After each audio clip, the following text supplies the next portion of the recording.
Assalamualaikum warahmatullahi wabarakatuh. Selamat datang dan selamat berjumpa kembali teman-teman semuanya ya. Tentunya di kelas Sistem Informasi Manajemen ya. Untuk topik kita kali ini kita masuk topik yang ke-6 part 1 ya. Bagian pertama yaitu mengenai manajemen sumber data. Nah, nanti kita lihat jadi apa itu yang dimaksud sumber data, basis data ya, serta pengelolaan dalam sumber data semacam itu. Nah, tujuannya apa dalam belajar ini? Nanti yang pertama teman-teman mahasiswa mampu menjelaskan ya nilai bisnis dari implementasi sebuah proses dan teknologi manajemen ya terkait manajemen sumber data dalam sebuah organisasi ya. Jadi nanti bisa menjelaskan implementasi proses dan teknologi manajemen sumber data dalam sebuah bisnis atau organisasi. Kemudian yang kedua, mahasiswa mampu menguraikan apa yang menjadi keuntungan ya terkait dengan manajemen sumber data ya. Untuk apa? Untuk mengatur sumber data dalam sebuah bisnis ya. Nah, nanti bisa membandingkan pendekatan yang digunakan ya dalam manajemen sumber data ya. Kemudian yang ketiga, mahasiswa mau menjelaskan bagaimana perangkat lunak manajemen basis data membantu pelaku bisnis ya atau owner ya dalam operasional dan manajemen sebuah bisnis untuk mendukung operasional dan manajemen dalam pelaksanaan sebuah bisnis seperti itu. Nah, ini tujuan dalam mempelajari mengenai manajemen sumber data pada bagian pertama. Nah, jadi untuk manajemen sumber data itu bagian pertama kita masuk dulu. Jadi ketika melakukan pengelolaan atau manajemen sebuah data ya atau sumber data itu kita perlu memahami dulu mengenai yang pertama itu basis data atau manajemen basis data atau pengelolaan basis data. Nah, dalam pengelolaan basis data atau manajemen basis data itu ada beberapa jenis ya. Jadi dalam sebuah basis data itu dibentuk oleh beberapa macam komponen yang menyusunnya ya. Yang pertama adalah karakter. Karakter ini sebagai elemen yang paling mendasar ya dalam sebuah basis data ya. Nah, karakter ini bisa terdiri dari angka, bisa terdiri dari huruf ya, kemudian atau simbol ya, dan lain sebagainya. Itu berbicara mengenai karakter. Yang kedua, bidang. Nah, bidang ini jenis datanya ya, ini termasuk jenis data. Bidang ini kategorinya jenis data. Nah, kalau bidang ini lebih ke kelompokan karakter yang saling terkait ya. Jadi mengelompokkan karakter-karakter tadi yang saling terkait itu dimasukkan ke dalam satu wadah namanya bidang. Kemudian yang ketiga, catatan. Catatan di sini semua bidang yang digunakan untuk menggambarkan atribut ya dari entitas yang dikelompokkan. Nah, catatan di sini konteksnya dia mewakili ya suatu kumpulan atribut ya yang menggambarkan suatu contoh dari sebuah entitas ya. Nah, catatan. Kemudian yang keempat ada arsip basis data. Nah, arsip basis data ini kumpulan yang secara terintegrasi dari elemen-elemen data yang terkait yang logis ya dalam suatu basis data. Nah, jadi tugas arsip basis data ini melakukan konsolidasi, mengkonsolidasikan catatan-catatan sebelumnya yang disimpan dalam sebuah arsip yang terpisah dalam kelompok data elemen ya. Yang biasanya ini menyediakan data sebagai untuk berbagai aplikasi ya. Jadi dia menyediakan data-data untuk berbagai aplikasi. Ini di arsip basis data. Nah, kalau kita gambarkan hubungan antara utilitas basis data elektrik itu dapat di dilihat pada gambar yang saya slide-kan ya. Jadi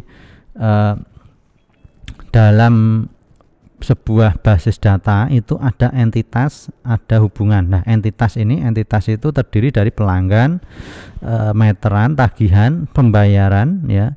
Kemudian ada pembaca meteran. Kemudian hubungannya bisa tagihan yang dikirimkan pelanggan atau pelanggan yang melakukan pembayaran serta pelanggan menggunakan meteran tersebut. Nah, jadi ini entitas dan hubungan utilitas basis data elektrik ini kalau disederhanakan dapat dilihat pada gambar seperti ini. Jadi dalam sebuah basis data ya itu ada entitas dan hubungan. Nah, entitasnya itu bisa pelanggan, meteran, tagihan. Hubungannya bisa tagihan yang dikirimkan pelanggan melakukan pembayaran. Nah, ini. Nah, itu semua membutuhkan semacam link atau saluran ya. Kalau misalnya entitas pelanggan atau pelanggan menggunakan meteran, otomatis dia menggunakan jalur yang pembaca meteran ya. Kemudian ketika entitas terkait dengan penagihan yang dikirimkan pelanggan, dia menggunakan jalur tagihan. Kemudian ketika melakukan pembayaran, dia menggunakan pengolahan pembayaran ya. Nah, kemudian aktivitasnya itu bisa disambungkan dengan kegiatan memulai atau menghentikan layanan.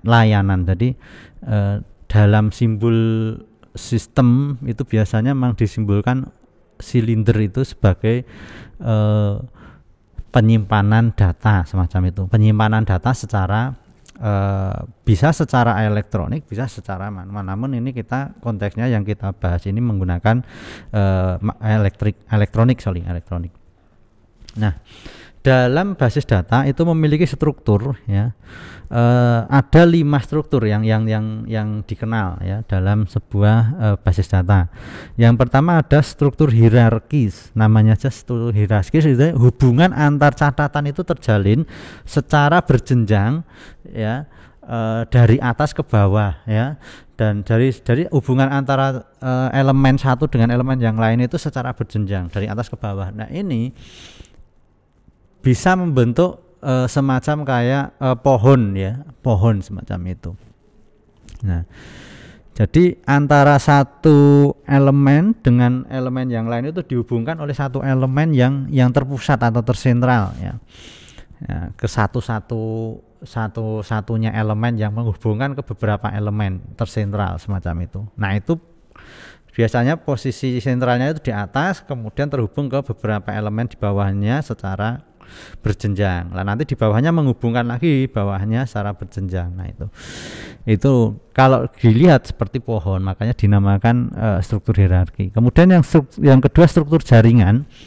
Jadi dia hubungan antara satu catatan dengan catatan lainnya atau hubungan antara elemen yang satu dengan elemen yang lainnya ini sudah sedikit lebih kompleks ya. Jadi antara satu elemen ke elemen yang bisa terhubung, saling terhubung dan banyak ya. Jadi satu elemen bisa menghubungkan ke banyak elemen yang lainnya dan saling terhubung, dan itu nanti akhirnya membentuk semacam kayak jaringan. Makanya dinamakan struktur jaringan ya. Bisa saling menghubung ya, seperti itu. Kemudian yang ketiga struktur relasional ya. Struktur yang paling banyak memang ini digunakan secara umum dalam sebuah perusahaan atau entitas ya, atau dalam basis data. Nah, jadi dalam struktur relasional, dia namanya relasional berarti dia lebih menghubungkan antara satu elemen dengan elemen yang lainnya ya. Namun dia bentuk spesifiknya itu medianya itu berupa tabel secara sederhana. Nah, struktur relasional itu menghubungkan antara hierarki dan jaringan ke dalam sebuah tabel, tapi dalam bentuk sederhana. Nah, yang lebih agak sedikit kompleks itu yang struktur dimensional. Nah, itu dia bentuknya seperti 3 dimensi ya, 3 dimensi. Jadi dia menghubungkan beberapa elemen atau catatan yang secara yang berbentuk seperti 3 dimensi. Kenapa dinamakan multidimensional? Karena memang dimensinya banyak. Jadi dalam struktur multidimensional itu menghubungkan beberapa struktur-struktur entah itu hierarki, jaringan, dan relasional dihubungkan menjadi satu sehingga membentuk semacam gambarannya itu semacam kubus, ya, semacam bangun ruang, ya. Kalau yang jaringan relasional tadi berupa tabel, ini lebih kompleks, multidimensional itu bentuknya seperti bangun ruang, jadi seperti kubus, ya. Nah itu, jadi nanti misalnya terkait dengan kode misalnya kode karyawan dengan kode penjualan misalnya. Nah itu masih menggunakan bisa menggunakan struktur relasional ketika kita ingin menampilkan data misalnya penjualan barang. Di situ ada menghubungkan antara kode karyawan dengan kode barang yang dijual, atau mungkin ketika ada sebuah proyek itu menghubungkan antara karyawan dengan proyek-proyek tertentu. Nah itu kalau menggunakan struktur relasional itu nanti menghubungkannya itu gambarannya menggunakan tabel secara sederhana, ya, tabel secara horizontal, ya, dan vertikal. Sedangkan kalau yang di multidimensional itu nanti yang dihubungkan lebih banyak, ya. Jadi tidak hanya nama dan kode karyawan atau proyek, tapi itu nanti ada tanggalnya, waktunya, jamnya, dan seterusnya. Jadi kalau digambarkan memang nanti bentuknya kubus. Kemudian yang kelima, struktur berorientasi objek ini lebih bersifat ke objek yang, ya. Jadi dia menghubungkan beberapa catatan yang memang untuk data yang memang kompleks, ya. Misalnya berorientasi objek, ya. Objek itu bisa berupa gambar, suara, grafis, dan teks atau tulisan, ya. Nah itu. Nah ini memang kalau struktur berorientasi objek ini lebih dia berorientasi atau berbasis pada situs, ya. Nah itu, jadi dia memang untuk menangani jenis-jenis data yang sifatnya kompleks. Nah kalau kita gambarkan struktur basis data itu ada seperti yang saya tampilkan di slide ini, ya. Jadi untuk gambar struktur hierarki tadi kan seperti pohon, ya, jadi berjenjang dari atas ke bawah dan nanti ke bawah lagi. Sedangkan kalau yang struktur jaringan itu ada sedikit hubungan antar elemen itu membentuk jaring, ya. Jadi ada departemen A, departemen B. Lah departemen A itu membawai karyawan 1 dan 2, departemen B membawai karyawan 3 misalnya. Lah di karyawan 1 dan 2 dia mengerjakan proyek A. Karyawan 1 itu mengerjakan proyek A dan B, karyawan 2 mengerjakan proyek A saja. Sedangkan karyawan 3 yang di bawah departemen B mengerjakan proyek A dan proyek B. Nah, secara hubungan itu seperti membentuk semacam jaring, maka dinamakan struktur jaringan. Nah, kemudian untuk yang basis data ini berupa tabel gini biasanya, ya. Struktur data relasional, nah itu ada tabel departemen dan ada tabel karyawan, nanti dihubungkan, ya. Departemen A itu nama karyawannya, ada data nama, data lokasinya, ya, dan seterusnya, ya. Kemudian tabel karyawan juga ada nomor karyawan, nama karyawan, ya, kemudian gaji, ya, terus dia penempatan atau departemennya yang ditempati di mana, semacam itu. Nah itu. Nah kemudian untuk yang selanjutnya yaitu terkait dengan gambar struktur basis data yang terkait dengan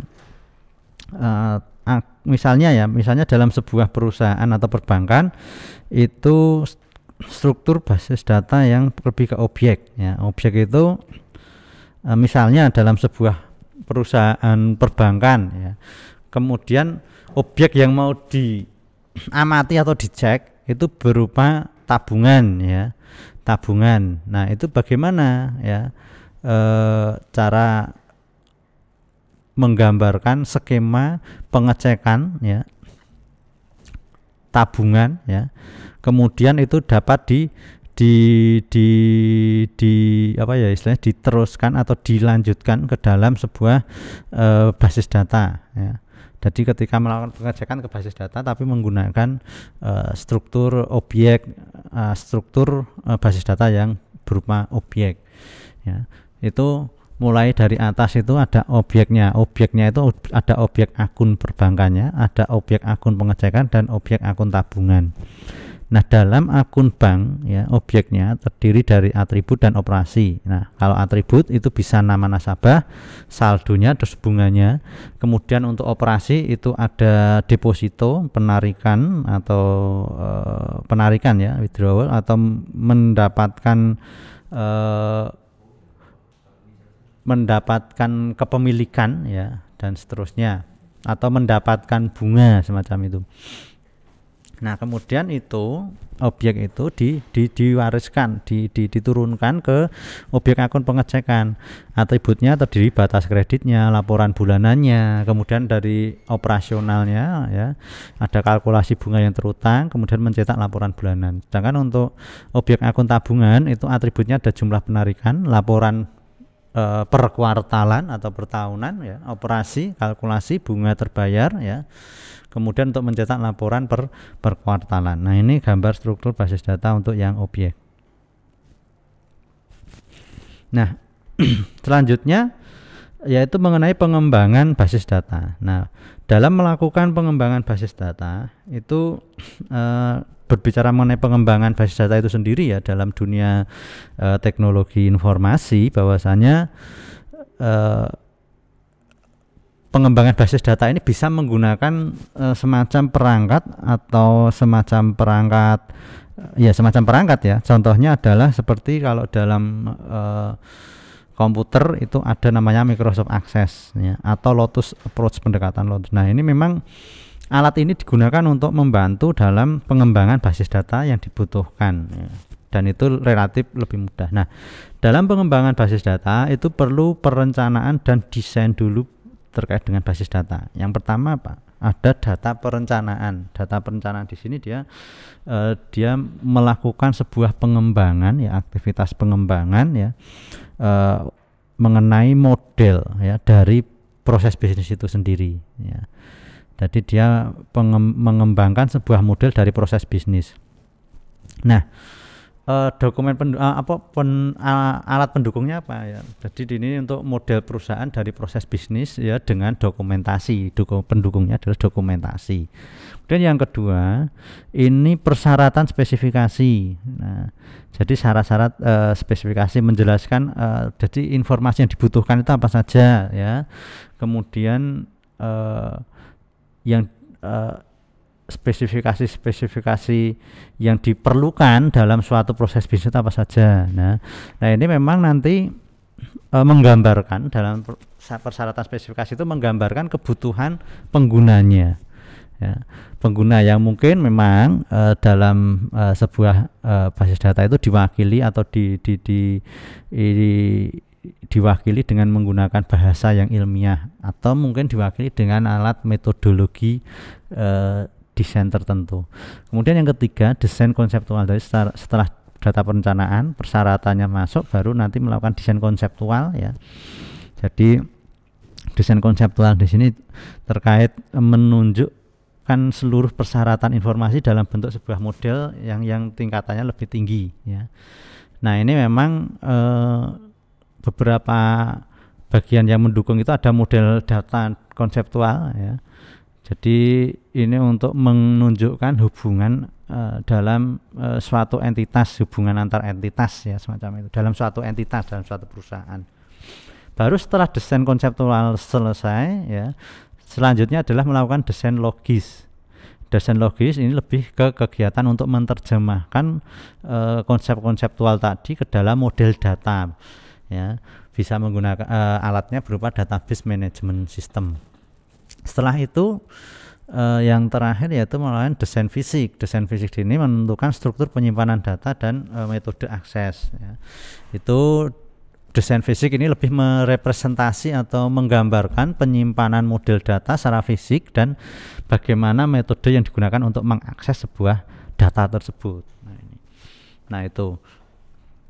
Nah kemudian bagaimana melakukan perencanaan data dan desain data. Nah kalau dalam perencanaan data dan desain data itu dapat kita gambarkan dalam sebuah diagram ya. Jadi ketika misalnya ada pesanan pembelian di sini itu kan nanti otomatis apa isi yang akan dimasukkan ke